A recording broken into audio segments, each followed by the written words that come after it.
Reliance industries అధినేత ముఖేష్ అంబానీ చిన్న కుమారుడు అనంత్ అంబానీ ద్వారకకు ఆధ్యాత్మిక పర్యటన చేపట్టారు. తన 30వ పుట్టినరోజును ద్వారకలో జరుపుకోవాలని నిర్ణయించుకున్నారు. ఇందుకోసం తన పూర్వీకుల స్వస్థలమైన జామ్నగర్ నుంచి ద్వారకకు పాదయాత్ర చేపట్టారు.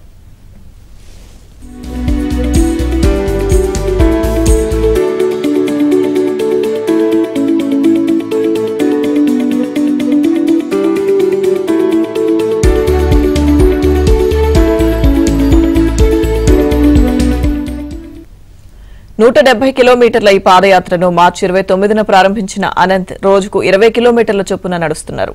నిత్యం రాత్రి వేళ 7 గంటల చొప్పున నడుస్తూ మార్గమధ్యంలో ఎదురయ్యే ప్రజలతో మమేకమవుతున్నారు.